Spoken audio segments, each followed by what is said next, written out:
মানুষ মারা গেলেই আমাদের দেশে ওই মৃত্যু উপলক্ষে বিভিন্ন রকম খতমের কালচার আছে। অনেকে ওই কালিমা খতম করে, অনেকে কোরআন খতম করেন, এরকম বিভিন্ন রকম খতম আছে।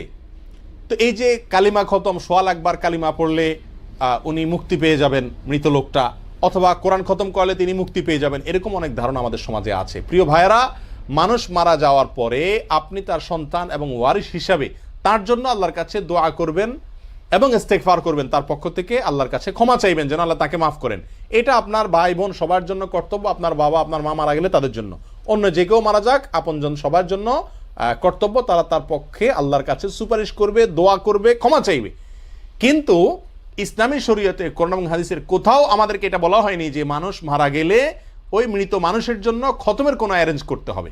সেটা কোরআন খতম হোক, খতমে জালালি খতম হোক, কালিমা খতম হোক, সোয়াল আকবার হোক, আর যাই হোক না কেন, যত রকমের খতম আছে, কোনো প্রকার খতম, মানুষ মারা গেলে কোনো প্রকার খতম পড়ানো, এর কোনো কালচার সিস্টেম, এর কোনো পদ্ধতি বিধান ইসলামী শরীয়তে নাই। প্রিয় ভাইয়েরা, এ বিষয়ে বিশুদ্ধ তো দূরের কথা, কোনো জাল জয়ীফ হাদিসও নাই।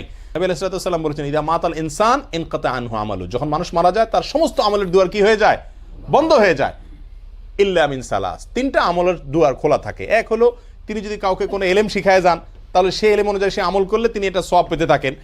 আরেকটা হলো, তিনি যদি কোনো সদকায়ে জারিয়া রেখে যান, কোনো দান করে যান, যে দানের উপকারিতা চলতেছে, টিউবওয়েল করে দিলে মানুষ পানি খাচ্ছে, তাহলে তার উপকার তিনি কবরে বসে পেতে থাকেন।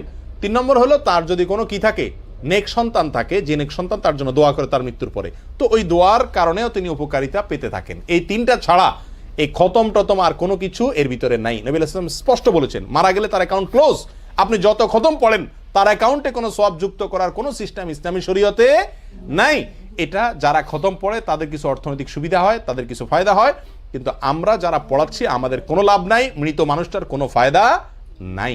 হাজারের ভিতরে আমাদের দেশে একটা ঘটনা পাওয়া মুশকিল হয় যে মারা যাওয়ার পরে তার ওয়ারিসরা কিসের অ্যারেঞ্জ করে নাই, খতমের ব্যবস্থা করে নাই। এবং সেটা কখনো কখনো নিজেরা পড়ে, কখনো কখনো হুজুরদেরকে দিয়া পড়ায়, কখনো টাকা দিয়ে পড়ায়, কখনো বিনা টাকা দিয়ে, যত রকমই করেন না কেন, এই খতমের সাথে মৃত মানুষের উপকারিতার কোনো সম্পর্ক নাই। এর ফলে মৃত মানুষের কোনো উপকার হবে না, হবে না, হবে না।